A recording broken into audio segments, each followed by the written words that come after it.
Bienvenidos al conversatorio sobre calidad e inocuidad de alimentos. La Academia Colombiana de Ciencias Veterinarias, con el apoyo del Consejo Profesional, ha venido trabajando en su misión en conocer, comprender las características del sistema alimentario en Colombia.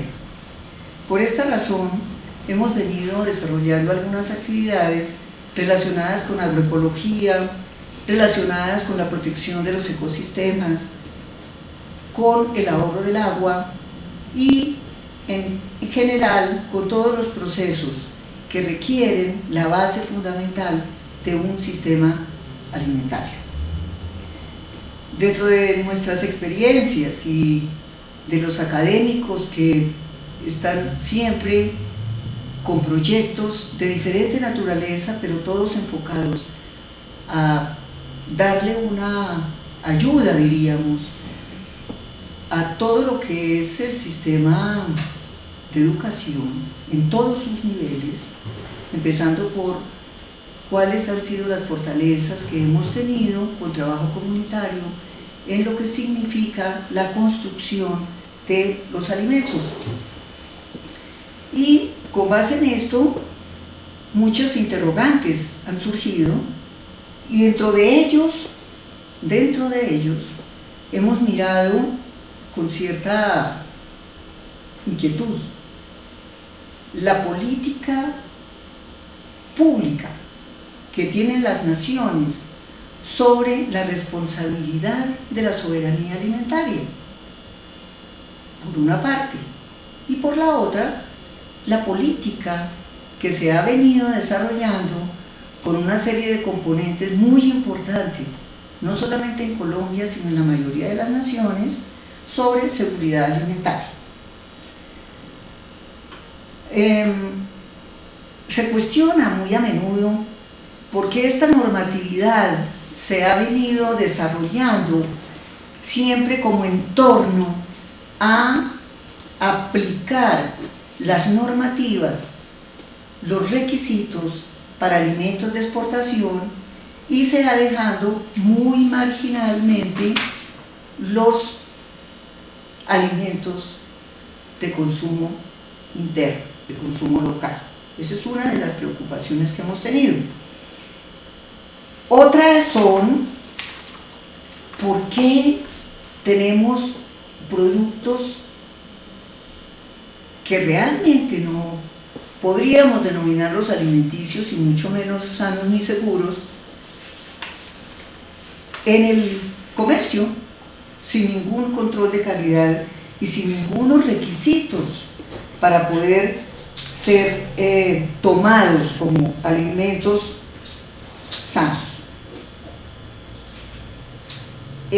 Otra pregunta es ¿cómo la calidad de los alimentos tradicionalmente es enfocado a hacer unos controles físico-químicos, bacteriológicos, inclusive de empaque, de los productos terminados, del producto que va al comercio, sin tener en cuenta todos los pasos que tienen la generación de alimentos desde su producción, su transformación y todo lo que significan las etapas de un sistema agroalimentario.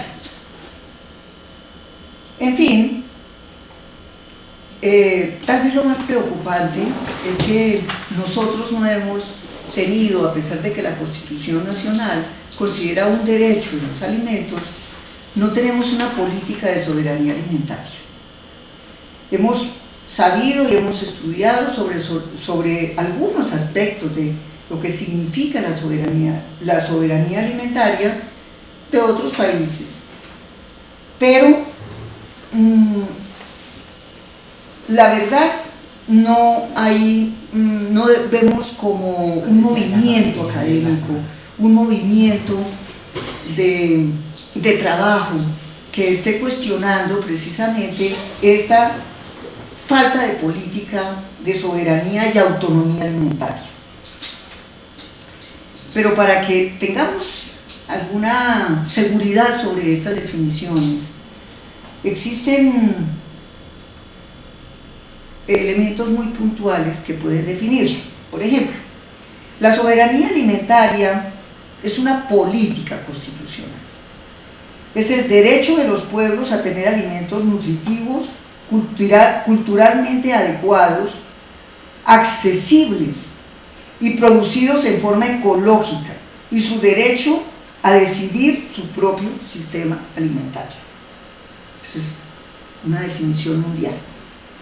La soberanía alimentaria es autónoma y, por supuesto, se diferencia de la seguridad alimentaria en cuanto los países, las naciones, los pueblos generan su propio alimento, generan empleo, generan conocimiento, generan investigación, en contraposición con las políticas de seguridad alimentaria que fueron hechas para atender objetivos económicos. Entonces ya vemos cómo cualquier nación, si tiene capacidad de comprar alimentos, no importa dónde se produzca, los puede adquirir y sus pobladores tendrán la posibilidad de acceder a ellos si tienen el componente económico para adquirirlos. Entonces fíjense ustedes que en este caso no estamos hablando de que el país vaya a producir alimentos, ni los vaya a transformar, sencillamente los importa. Esos dos elementos creemos que es el fundamento en donde se tiene que mejorar, profundizar realmente lo que significa la bioética de una nación. Y la bioética, como todos ustedes saben, es una ciencia comprometida con la vida. En el día de hoy somos muy afortunados en tener dos de nuestros académicos expertos dedicados desde la investigación y la docencia a los temas de inocuidad de alimentos. Ella es la doctora Marta Cecilia Suárez Alfonso y el doctor Alfonso Arenas Ortúa, quien desarrolla, él es un empresario hoy en día, dedicó toda su vida a esta tarea de la calidad de los alimentos en las diferentes etapas y por eso tuvo muchísima experiencia en diferentes ámbitos culturales y asesor de diferentes países en la configuración de estos problemas críticos y serios que constituían los peligros, por ejemplo, de exportación de alimentos que una nación requiere para obtener otros ingresos. En fin, y ante todo, la dedicación a la capacitación de personal. Una de las, tal vez de los interrogantes más grandes que nosotros tenemos es ¿por qué nuestros profesionales en las diferentes áreas, todas estas profesiones, saberes que tienen que ver con la intervención de la naturaleza, hay por lo menos 12, 15 profesiones directas que intervienen en la naturaleza, que intervienen en los diferentes ecosistemas, no son interesados por formarse y por considerar que el conocimiento profundo y el desarrollo de un sistema alimentario en un país se debe a la capacidad de investigación y a la capacidad de transferencia del conocimiento a la población. Entonces, ustedes tienen aquí estas personas que nos van a enseñar, vamos a hacer un aprendizaje, vamos a escuchar tanto conceptos como experiencias, porque todos podemos leer una serie de libros y de cosas que ya están escritas en todas partes, pero escuchar a la gente que está dedicada a estos procesos, sobre todo sus experiencias, es para nosotros lo fundamental.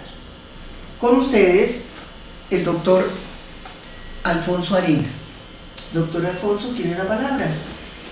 Muchas gracias. La doctora Esperanza ha hecho un enfoque bien interesante sobre el tema que vamos a trabajar en esta sesión. Y el comienzo real de este enfoque está en lo que es la definición de un alimento. Hay múltiples definiciones de alimentos, pero hay alguna con la que nos hemos quedado y que se refiere a que el alimento es un alimento o cualquier sustancia que se toma o recibe un ser vivo para su nutrición. Es un componente esencial de la vida, desde el nacimiento hasta la muerte, porque proporciona toda una mezcla compleja de sustancias químicas que hace posible que el cuerpo construya y mantenga sus órganos y le suministra también la energía para desarrollar las actividades requeridas. Además de esto, tiene un componente que es fundamental y debe ser agradable para el consumidor. De esta definición se desprenden una serie de factores que vale la pena contemplar. Hay unos desafíos que nos están marcando las características frente a la calidad y frente a la inocuidad de los alimentos. Primero de ellos es la globalización, con el concepto de libre comercio de alimentos, con el concepto de competencia frente a producciones mucho más intensivas y a producciones de pronto mucho más tecnificadas. Paralelamente con esto, la liberación arancelaria implica la necesidad de, económicamente, los productores se nivelen para poder hacer una competencia y para poder expandir sus mercados. Tenemos acuerdos sanitarios y acuerdos sobre medidas sanitarias y fitosanitarias que nos enmarcan en una serie de procedimientos de obligatorio cumplimiento. Pero además hay otra cosa que es muy importante y es el consumidor. El consumidor se ha vuelto mucho más exigente. El consumidor aprendió a leer. Lee ya los rótulos, identifica el contenido de esos rótulos, maneja los conceptos de tiempos de vida útil, maneja los conceptos de conservación de esos alimentos, quiere saber los contenidos, quiere saber cuáles son las características nutricionales de esos tipos de productos que se le están ofreciendo. Hoy el consumidor es un personaje con muchas facetas. La producción de alimentos de hoy ya no es una producción general, es una producción específica con enfoques específicos. Hoy tenemos alimentos para niños, tenemos alimentos para adultos, tenemos alimentos para hipotensos, para hipertensos, tenemos alimentos para personas que sufren de algún tipo de problema de disminución de sus características de inmunología. Y los fabricantes de alimentos están en la obligación de hacer ese tipo de suministros. Hoy el consumidor, que es cada vez más exigente, hace frente a los productores generando reclamos, hace frente a los productores exigiendo una gran claridad y una gran calidad en todo aquello que se le están ofreciendo. Factores fundamentales en el alimento: su calidad de contenido, la realidad de que el contenido se ajusta a los requerimientos del consumidor, que sea fácil de almacenar, que sea fácil de mantener, que sea fácil de transportar, y que con todos estos aspectos mantenga una característica importante que hoy es una exigencia y se refiere a la vida útil de ese alimento. Se habla hoy también de los requerimientos de consumo para alimentos frescos. Y este fresco significa también la probabilidad de consumo de alimentos frescos para ser consumidos crudos. Y son alimentos que también deben requerir toda una serie de procesos en cada una de las diferentes etapas de esa cadena de producción alimentaria que un poco más adelante vamos a mirar. Muy bien, doctor Arenas.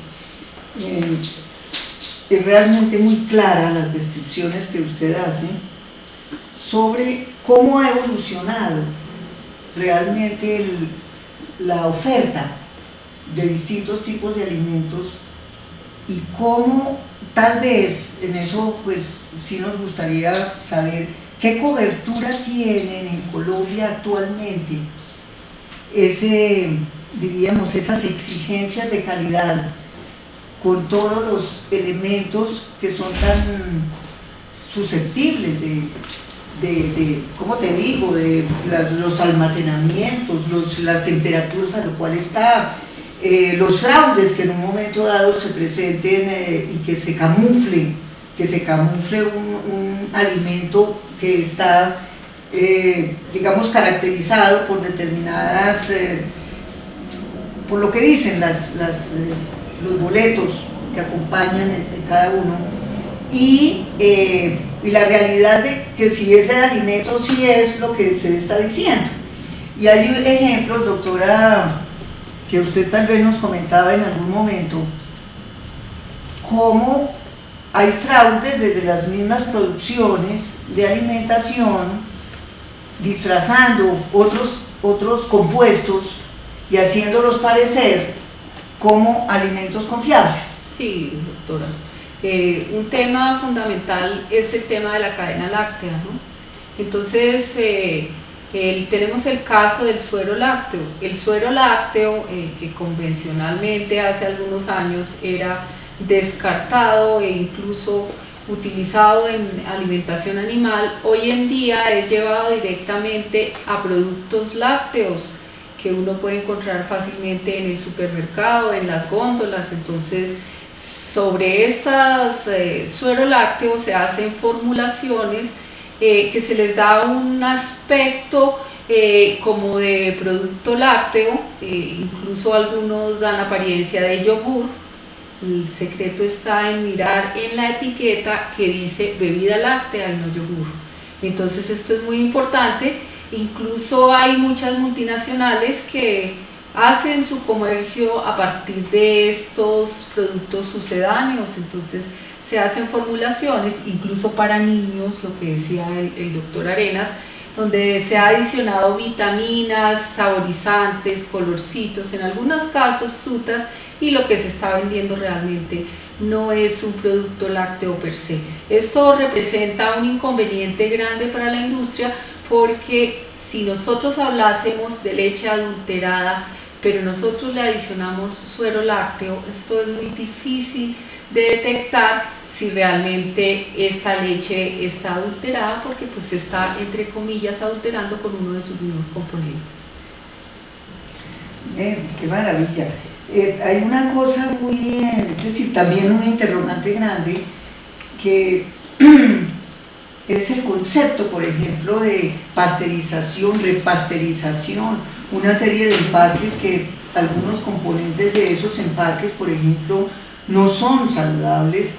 Es decir, esa parte sería muy importante conocerla a fondo, porque ese es precisamente lo que deben hacer, digamos, toda la educación sanitaria de las comunidades, porque son muy engañadas, creyendo que están ingiriendo determinados compuestos. He visto que con mucha facilidad y a unos costos altos se venden por ejemplo, y con unas presentaciones muy atractivas, bebida de almendras.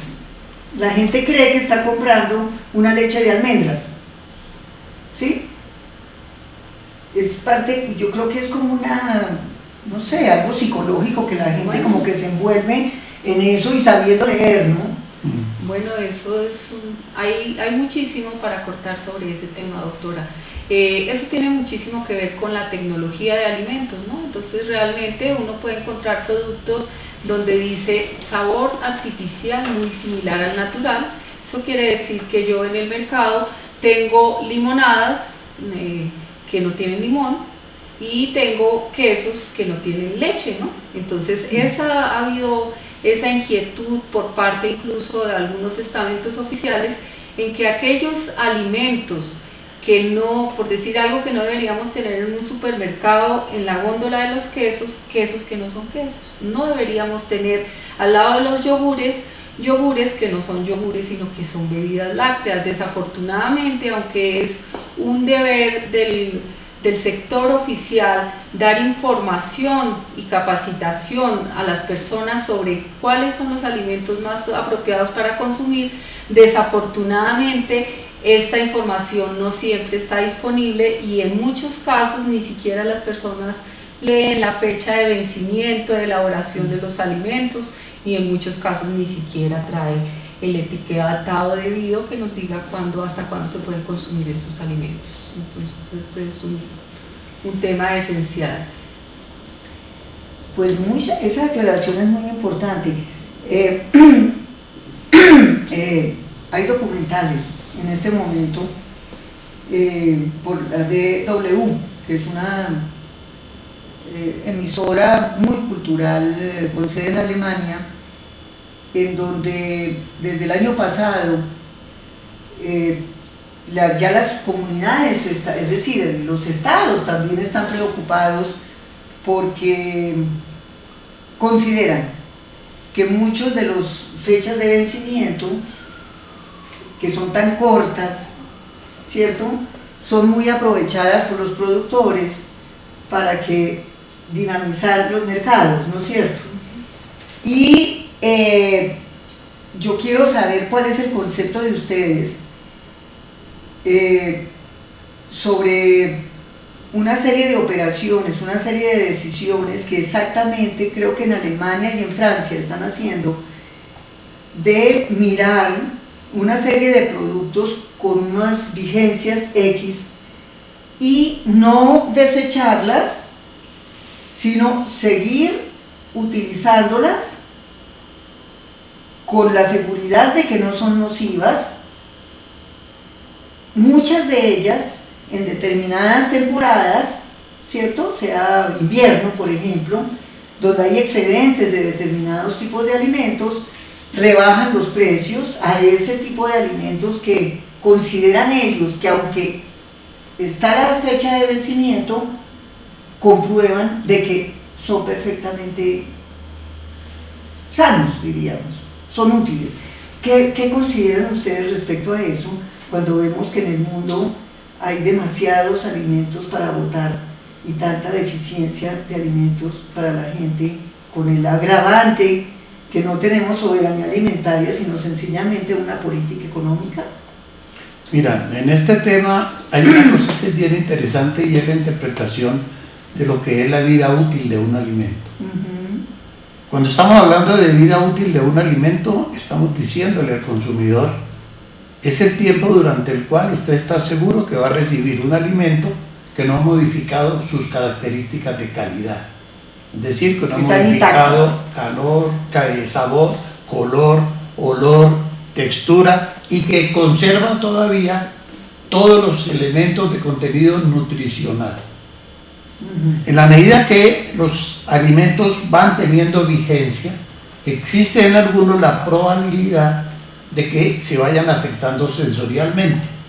Y en el momento que se comiencen a afectar sensorialmente, empiezan a perder esa vida útil específica.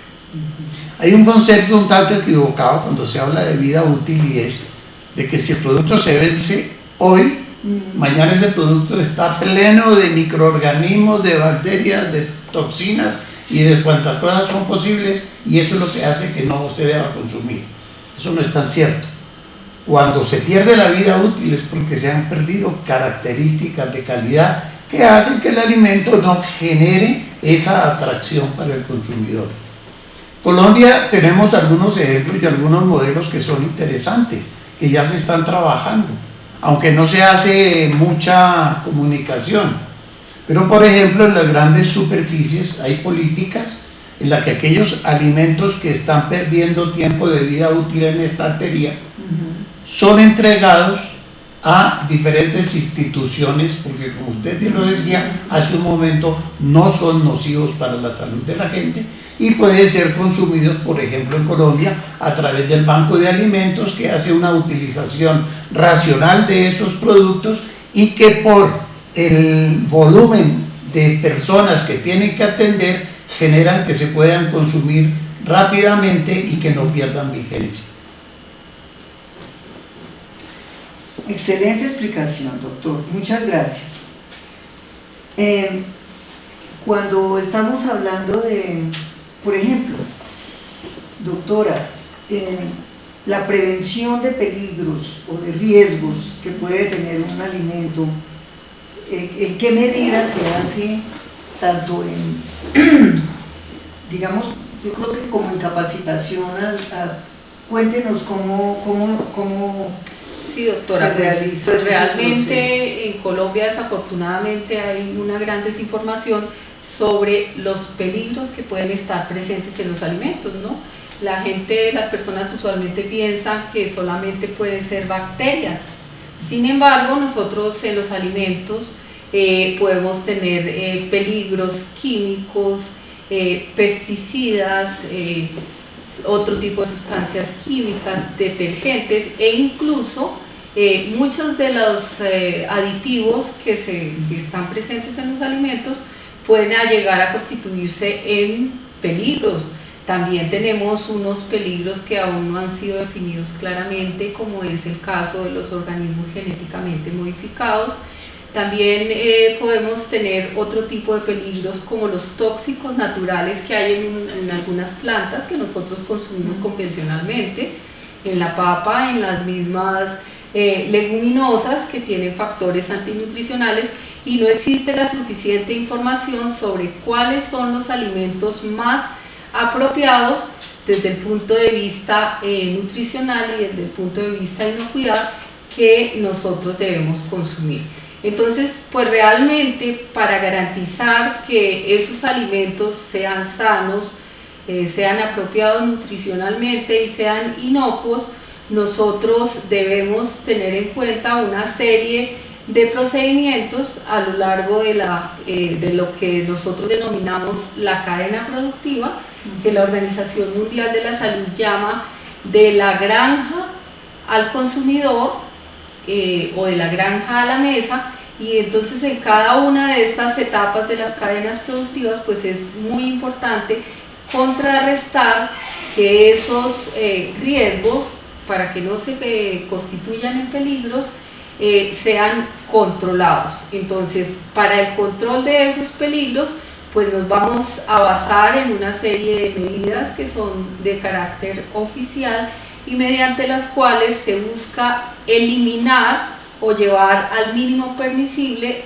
todos esos peligros que pueden ser bacterias, para mencionar algunas: Salmonella, E. coli 157H7, estafilococo, pesticidas, residuos de medicamentos veterinarios, e incluso en algunos casos podemos tener cuerpos extraños, alambres, vidrios, que se van a diseminar desde la producción primaria, la finca, hasta etapas ulteriores, hasta que llegan al consumidor.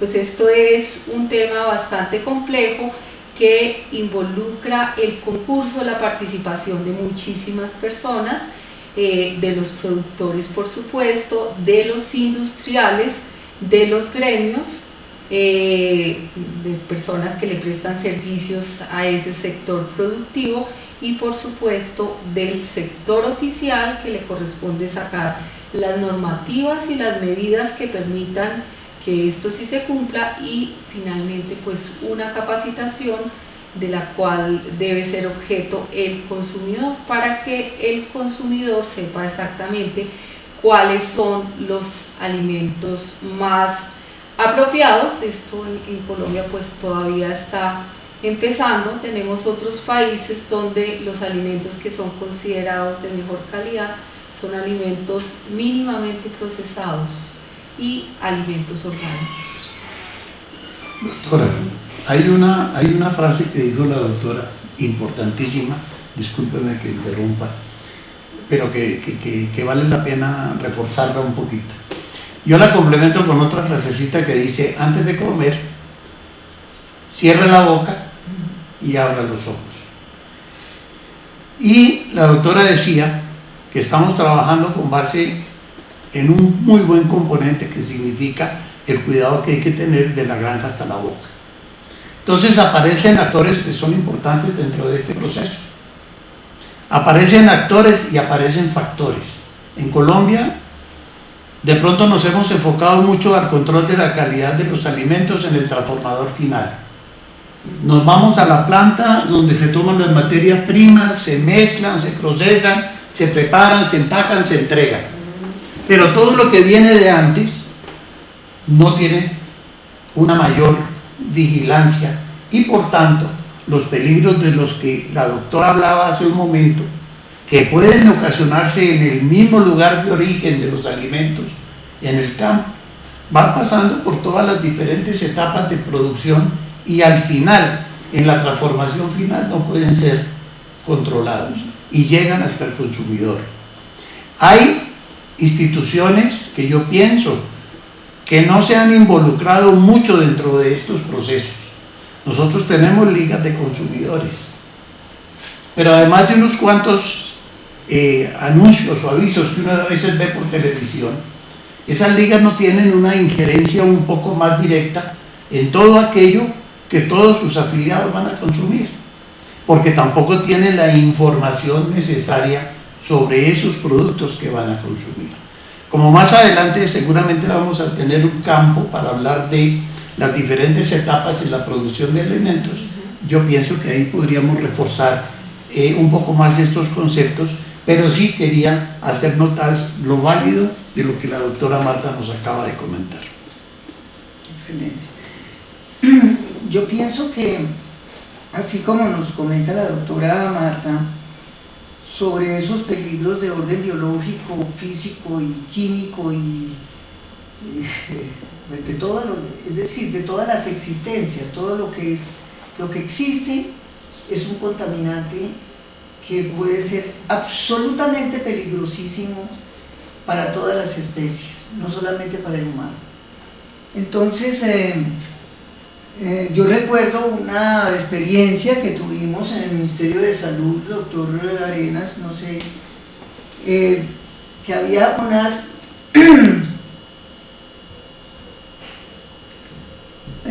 unos aparatos de conservación de algunos químicos de radiofísica para tomar muchos exámenes y cuestiones para determinadas enfermedades terminales, y había fugas, y la gente que estaba manipulando ese tipo de cosas llegó a tener unas lesiones bastante graves de esos problemas. Eso ha sido, y no solamente en Colombia, en muchas partes del mundo ocurre eso. Lo mismo que todos los residuos industriales. Los residuos industriales son de una altísima peligrosidad, y esos peligros realmente, que son tremendamente complejos, es una de las preguntas que querríamos hacerles a ustedes sobre cuál es esa normatividad, porque normatividades hay para todo en este país. ¿Cuál es esa aplicación y esos controles directos que se hacen sobre esos peligros de esa dimensión, de esa complejidad? Es muy importante para la población. Esa es una pregunta. Y la segunda,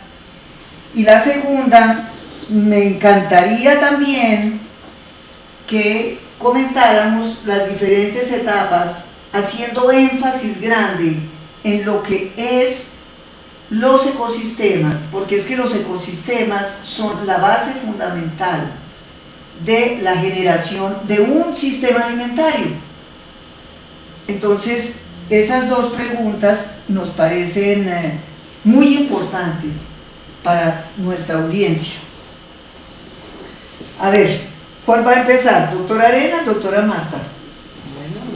¿De qué le hablamos primero, doctor? No, yo pienso que esos dos elementos pueden hacerlo ustedes de la manera de diálogo, tomando como referencia Pues realmente con referencia al control de los alimentos en Colombia, tenemos una ley marco que es la ley séptima de 1979, y pues ahí prácticamente encontramos todo. La ley fue revisada en 2005 y da los lineamientos generales para el control de los alimentos, ¿no? Entonces tenemos otra normativa en la producción de los alimentos, el decreto 3075 de 1997, referido a todo lo que es las buenas prácticas de manufactura en las plantas de procesamiento de alimentos, y obviamente tenemos un sistema de vigilancia epidemiológica de las enfermedades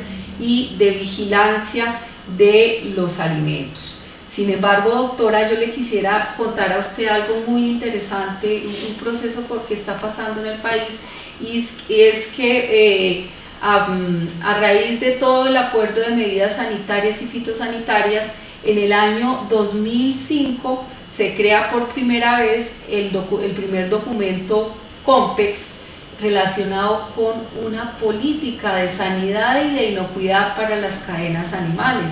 Y con esto pues vienen a surgir una serie de eventos y de cambios normativos en Colombia que ya llevan alrededor de 10 años, y que que es muy importante que el país trabaje sobre ello, y es entender, por ejemplo, que para contrarrestar los peligros, anteriormente se hablaba del paradigma de control de los alimentos. Eso quiere decir que la leche, la carne, lo que fuera, llegaban a la industria, y en esa industria se pasteurizaba, se irradiaba, se calentaba, y con esto se buscaba eliminar principalmente los microorganismos. Sin embargo, hay que tener en cuenta que esto solo elimina los microorganismos, que otro tipo de residuos, de pesticidas, de residuos de antimicrobianos no son eliminados por estos procedimientos. Entonces un enfoque fue de cambiar del paradigma de los alimentos que íbamos a controlar en el procesamiento a la visión de cadena productiva. También otro factor fundamental es la evaluación de riesgo, y es dirigirnos hacia atrás y mirar, por decir algo, si nosotros somos conscientes del riesgo para la salud pública que representa la listeria, entonces vamos a mirar en la granja, en la producción primaria, en qué sitios, cuáles son los posibles reservorios de ese microorganismo, ¿no? Que le gusta en las áreas húmedas, etcétera, etcétera, que puede estar presente en el heno. Y así sucede también en la industria, en áreas húmedas podemos tener listeria. Entonces la evaluación de riesgo, que ha buscado que en cada una de las etapas productivas se determinen los posibles fuentes de esos riesgos que pueden llegarse a convertir en peligros. Entonces la evaluación de riesgos, y una cosita que preguntaba la doctora, que si nosotros le hacemos pruebas a todos esos posibles elementos, otro de los aspectos que tenemos que desarrollar es la capacidad científica y técnica. La capacidad científica y técnica en el país es diferencial, ¿no? Entonces un ejemplo bien particular es Chocó y Antioquia. En Antioquia hay más enfermedades, hay prevalencias más altas de algunas enfermedades, pues no es porque las haya, ¿no? Sino porque el sistema de salud de Antioquia pues es más fuerte que el sistema de salud de Chocó. Entonces pues básicamente estamos en la construcción de un sistema más robusto, un sistema de gestión de inocuidad que vaya desde la granja hasta la mesa, bajo unas nuevas políticas donde haya más investigación, ¿sí? Las personas que saquen las normas, los decretos, las resoluciones, las leyes, tengan acceso a la información técnica del país, no solamente allá sea un señor en el escritorio, sino que tenga información, acceso técnico a eso. Y bueno, considero importante que continuemos hablando de las cadenas productivas y del control, pero entonces pues les cedo la palabra. Sí. Muchas gracias. Un momentico, a mí eso me parece fascinante. Sin embargo, queda ahí la duda de que seguimos hablando de microorganismos, pero los problemas químicos y físicos y de metales pesados y todo esto en un país en donde ni siquiera tenemos una investigación del uso del suelo y donde la propiedad de la tierra no tiene ninguna importancia, sino es tener un poco de tierra, así no se haga nada con ella, y de verdad no tenemos un estudio serio.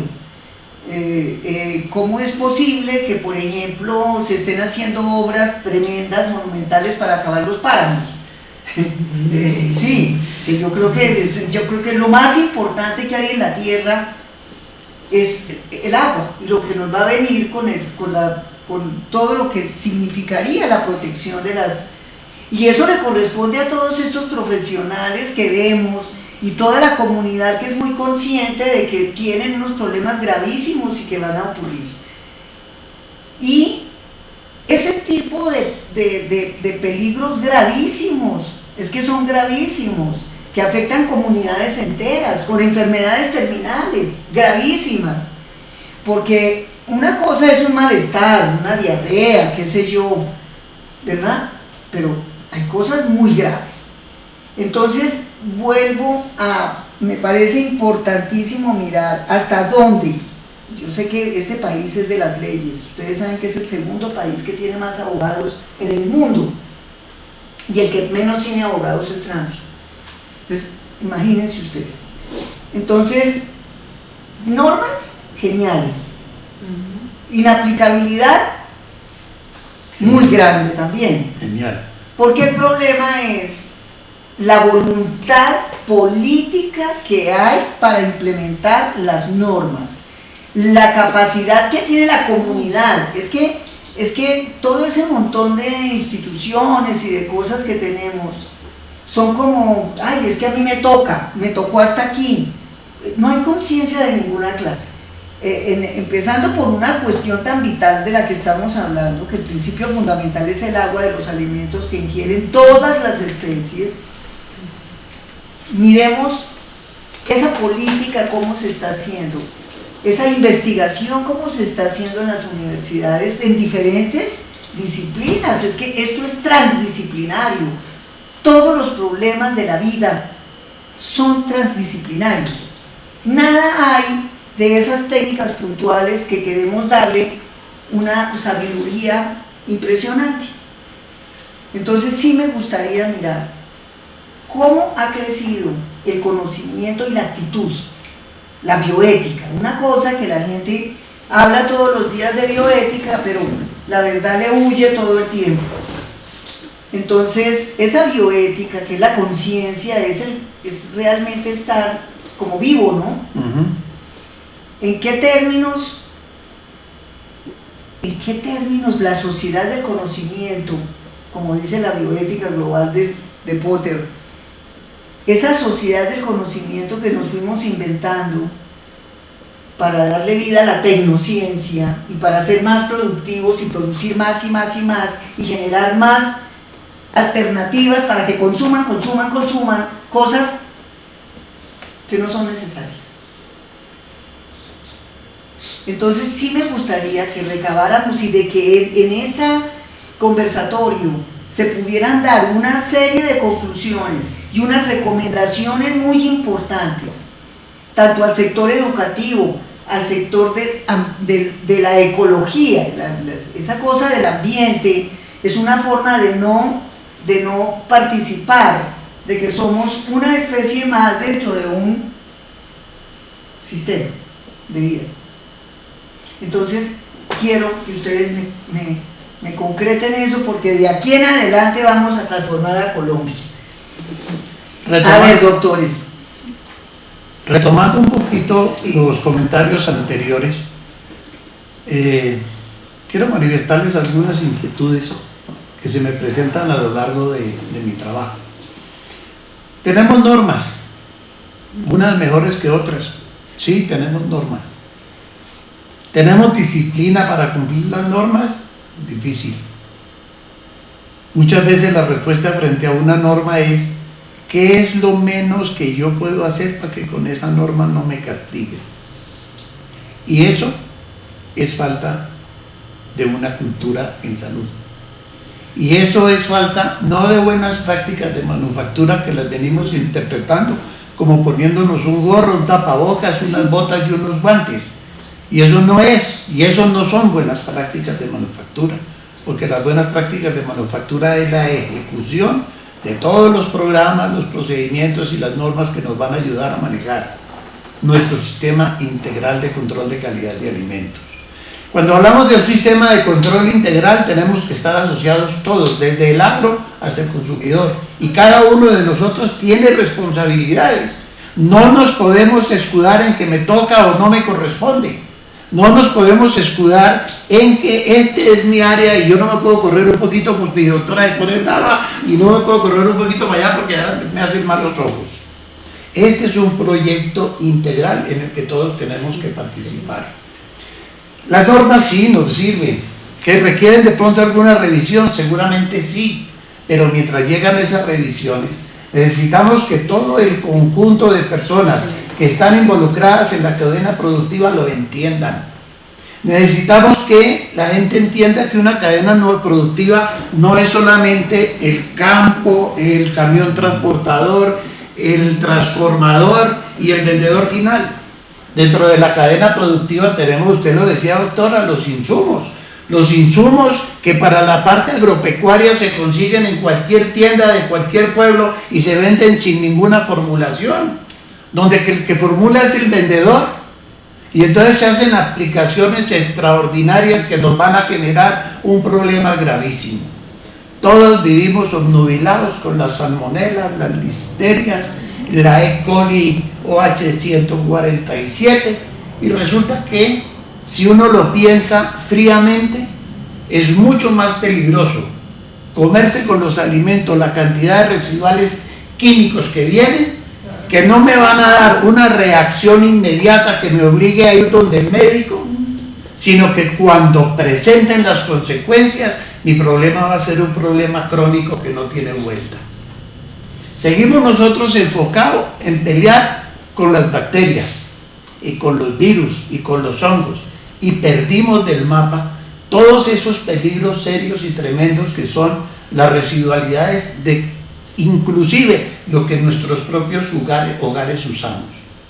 Todos los colombianos somos cloromaníacos, todos tenemos un frasco de cloro en la casa y nadie sabe cuál es la concentración del cloro que usa, ni nadie sabe cómo lo uso para blanquear una ropa o para limpiar. Estamos manejando recipientes que pueden generar migraciones de contenidos químicos a los alimentos que ahí se preparan.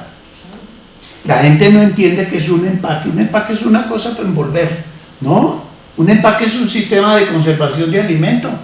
Un empaque tiene que generarme unas garantías y el productor de los empaques me tiene que generar el grado alimentario que me garantice que ese empaque no se me convierte en un factor secundario de contaminación con los alimentos. Y así vamos avanzando en cada uno de estos procesos, pero cada quien en su tolda sin conversar mucho con el vecino.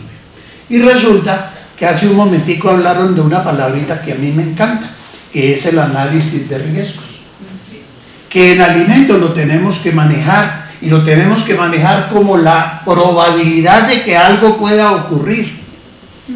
Si yo no manejo las probabilidades, yo no puedo colocar las medidas preventivas, y resulta que en alimentos estamos enfocados a las acciones correctivas. ¿Qué hacemos cuando tengo 150 personas hospitalizadas? Y entonces necesito suero, y necesito no sé cuántas más cosas, y necesito camillas, y no se me murieron, y todo el mundo queda contento. Pero nadie hace un análisis hacia atrás donde digan qué fue lo que pasó, cuáles fueron las razones, cuál fue la causa raíz que me generó ese problema. Y la causa raíz es la que me da la información, y nosotros desgraciadamente en Colombia no tenemos estadísticas.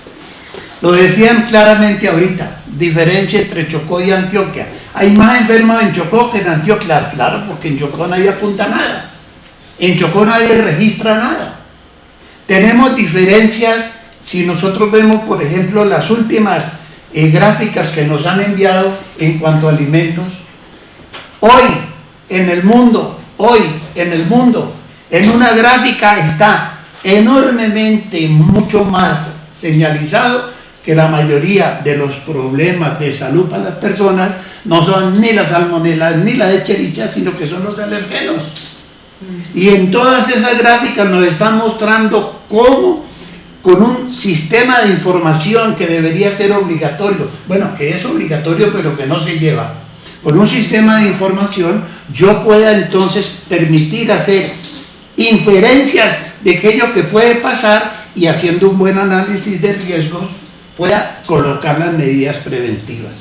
Quiero rematarles este pedacito de conversación con algo que me parece muy importante. El señor Obama en los Estados Unidos se leyó los códigos, se leyó lo que tenían en normatividad, se leyó lo que estaba pasando y lo contrastó contra las estadísticas que estaban informando. Y de pronto pensó, me lo estoy inventando yo, pero de pronto pensó y dijo, bueno, si nosotros estamos tan organizados y estamos tan bien, ¿cuál es la razón por las cuales las presentaciones de enfermedades transmitidas por alimentos están dando esos volúmenes? ¿Cuál es la razón para que en Estados Unidos todavía se esté muriendo gente contaminada con alimentos, pero muchas? No son 2 personas, no 5. ¿Cuál es la razón? Y puso un montón de gente a estudiar y generó lo que se llama el FISMA, que es la nueva Ley de Modernización de Alimentos de los Estados Unidos. Gracias a Dios pude participar en algunos aspectos de estas presentaciones y estas cosas. Y entonces me enamoré de una cosa que tiene eso y que lo estamos tratando de hacer en Colombia. Ya tenemos unos núcleos con los cuales estamos trabajando. Estamos trabajando en una cosa que se llama controles preventivos para la inocuidad de los alimentos desde la granja hasta la boca del consumidor. Y estamos intentando identificar con esos controles preventivos qué es lo que podemos hacer en cada una de las etapas de producción, qué es lo que podemos hacer con el ambiente en el cual se producen los alimentos, y tú sabiamente lo acabas de decir ahorita. ¿Cuál es la influencia de las aguas que yo estoy empleando en un cultivo? Porque todo el mundo olímpicamente, sí, yo siembro lechugas a la orilla del río Bogotá, ¿y con qué las riego? Sí, río Bogotá. Y el que se va a comer las lechugas le dan un tarro de Clorox. Ah, no, échele Clorox a eso para que mate las bacterias.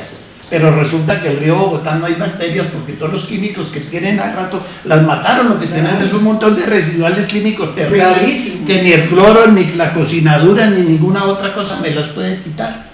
Entonces, dos punticos interesantes y que incluso valdrían la pena hasta para otra teleconferencia de estas. ¿Cómo vamos a trabajar controles preventivos en la cadena de producción de alimentos? ¿Qué es lo que debemos hacer? ¿No? ¿Qué es lo que debemos hacer? ¿Cuáles son las medidas preventivas para poder quitarnos de la cabeza una cosa, mi doctora, que usted dijo preciosa ahorita? La lente feliz. Yo me tomo leche ultra pasteurizada. Sí, pero si la ultrapasteurizó y estaba llena de toxinas de estafilococo, las toxinas están ahí y te vas a morir de eso. Además, la disociación de esos componentes. Aparte del daño que le hace a los componentes nutritivos, porque muchas técnicas, acuérdese la frase de los abuelos, tranquilo, mijo, la candela lo mata todo, pero acaba con el alimento también, lo degrada, lo desnaturaliza. Sí, tú no estás comiendo nada. Y no estás comiendo nada. Entonces, un punto sería el cómo pudiéramos trabajar esos controles preventivos unidos todos y cómo vamos a volvernos juiciosos para aprender a hacer análisis de riesgos. Final con los laboratorios. Yo amo los laboratorios, pero peleo con los laboratorios. Porque a mí no me gustan los laboratorios muestreadores. A mí me gustan los laboratorios que generan respuestas, que frente a algo que encuentra el profesional del laboratorio genera por lo menos hipótesis y pone todo el mundo a estudiar, porque es que la idea no es decirle salió contaminado y no es apto. ¿Y qué? ¿De dónde? ¿Qué hago con eso? Perdónenme la interrupción. Muy bien. A mí esta temática, ustedes sabiamente han propuesto un elemento fundamental. nosotros, estos saberes que creemos tener, en lo fundamental deben ser preventivos. ¿Sí? Esto de arreglar las cosas, eso es como estudiar uno para rehabilitar a alguien, ¿no? O para remendar algo que ya está roto. Entonces, tratar de hacer un control de calidad en las últimas etapas con unas materias primas que realmente no son idóneas para nada. Y en segundo lugar, recuerdo yo cuando queríamos generar información, pero botábamos basura y queríamos que el computador saliera con decisiones, ¿no? Y sabias. Entonces es la misma cuestión. Entonces son como unos negocios que hay en cada una de las etapas del quehacer que distorsionan la orientación del objetivo. Entonces se investiga sobre algo, pero ya como alguien te ayuda a dar un grant, una plata, una partida para hacer determinada investigación, eso ya está sesgado desde el principio. Ustedes se habrán dado cuenta que con muchos de nuestros estudiantes, que los incentivamos para que hagan investigación en alimentos, porque yo creo que todos tenemos que ser conscientes que el problema de los antimicrobianos en alimentos es un problema mundial, es un problema que está en todas partes, es un problema que se está llamando, hoy en día se están llamando expertos de Europa y de todo esto para que se resuelvan cuestiones que aquí se tienen que resolver con la gente de acá y no con gente que va a decir lo mismo, pero aquí no se quiere pensar, porque hay negocios seguramente más lucrativos, que es el consumo de los anti todo, o sea, los que destruyen todo. Biocidas. Entonces, fíjense ustedes, claro que sí, y ahí es donde los grandes negocios se cimentan, ¿cierto? De tal manera que yo creo que el conocimiento, pero ante todo es la conciencia. Cuando uno no genera conciencia, yo creo que las universidades, como dice el profesor Sergio de Subiría, que acaba de hacer un libro muy importante sobre si la universidad no está de cara a la sociedad, no está resolviendo los problemas sociales, no tenemos nada. Te puedo hacer una acotación. Llevo 30 años trabajando con pasantes de diferentes universidades y de diferentes profesiones. Y cada día los chinitos salen más desamparados a la vida. Cada día los chinitos salen menos pensantes, menos investigadores. Cada día a los muchachitos los sueltan al mundo. Antes los soltaban con pañales, ya los sueltan sin pañal. Hoy los niños son felices trabajando en una planta de alimentos y tienen un pHímetro, un termómetro y un comparador de cloro. Pero no se sientan a investigar tendencias, no se sientan a hacer análisis de riesgos porque no lo saben hacer, porque se pierden completamente en ese mar de conocimientos y no tienen claridad en lo que va a hacer. Y la acotación era que bueno, que uno pudiera, que las universidades se involucren con esa responsabilidad social que tú acabas de decir hace un momento. Es fundamental. Pero que se involucren y que los profesores hagan parte de la responsabilidad, no sigan siendo llenadores de materias de información en neuronas de alumnos, son datos, sino no son ni que siquiera sean verdaderamente los que los orienten. Bueno, yo creo que hay dos elementos fundamentales en esto, que era de todo el equipo que estamos acá, queríamos en 3 minutos por lo menos, ya hemos dado algunas, como te digo, conclusiones, ¿cierto? Ya hemos visto una serie de problemas muy endógenos de lo que denominamos el sistema, porque desde la normatividad hasta la conciencia de los mismos que necesitan saber para supervivir.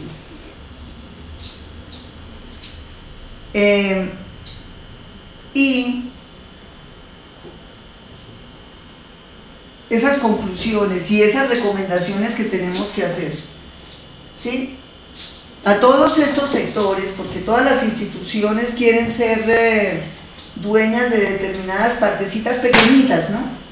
Pequeñitas, pero no crean ningún lazo sistémico, porque la información, todo tiene que ser sistémico, no puede ser a pedazos, ni en etapas, ni en tricitos o en tiempos X.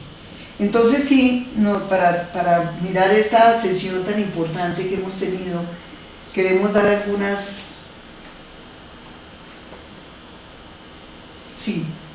dos cosas muy concretas. Bueno,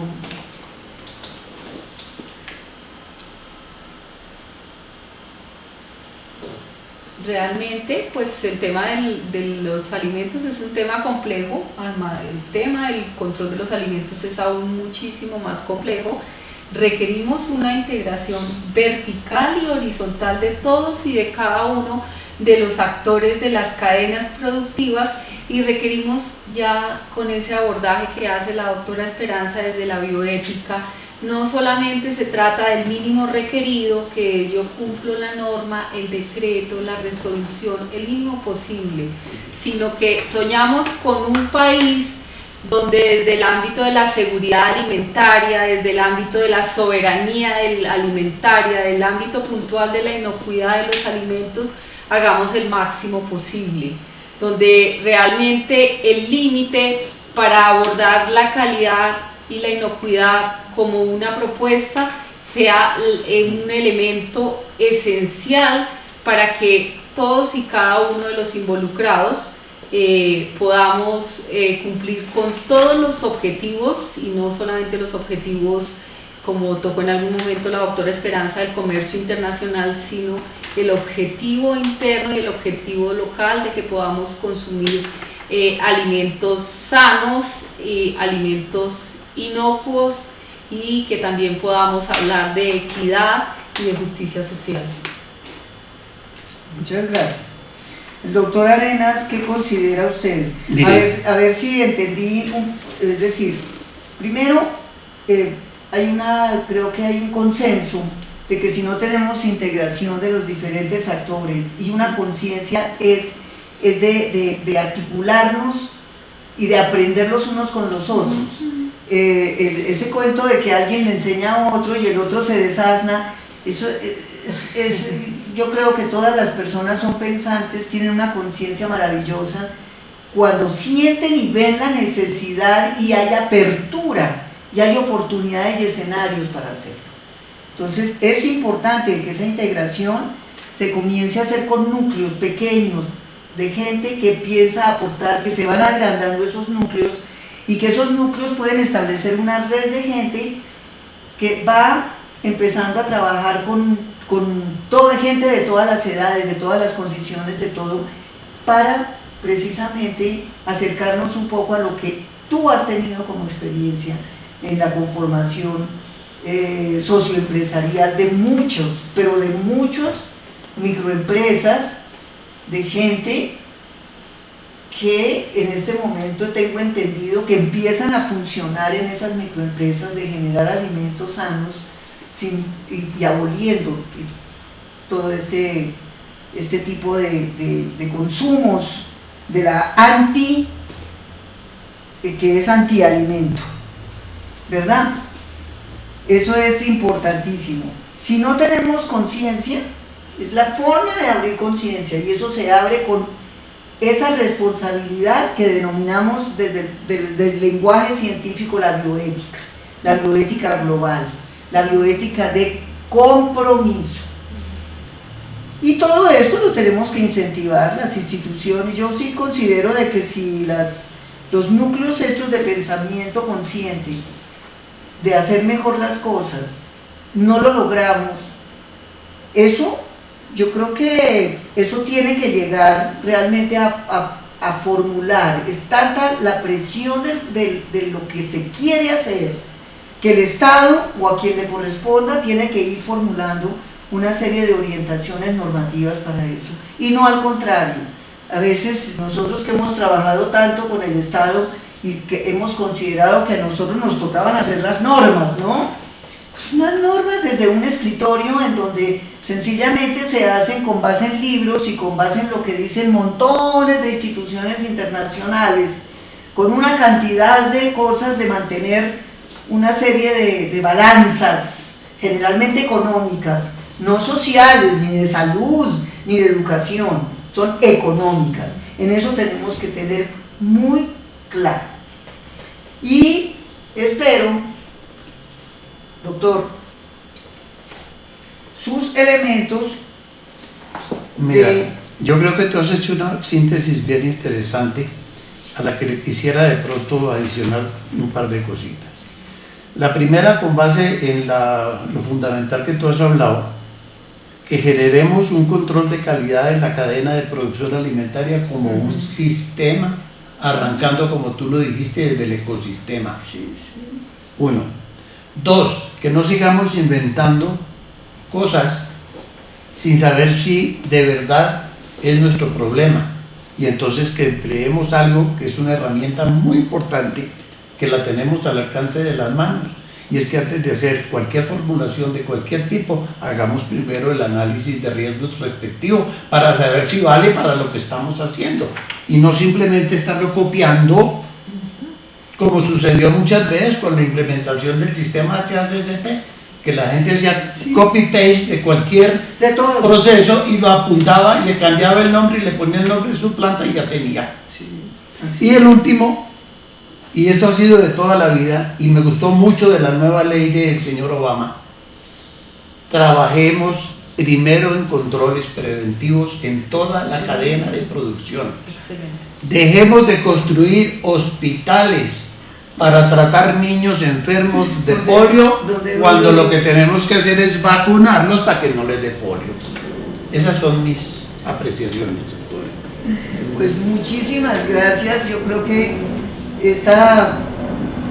este conversatorio, porque es un conversatorio en donde queremos que las personas que están hoy conectadas pueden hacer sus preguntas. El equipo de personas que tenemos acá, doctas en materia de comunicación, hará llegar a los panelistas las preguntas y las obtendrán ustedes a su correo electrónico. No olviden enviar su correo electrónico, por favor. Muchas gracias a todos. Muchas gracias. Muchas gracias, a doctores. ustedes. Muchas gracias. Un gusto, doctores. Muchas gracias. Ay, claro que no.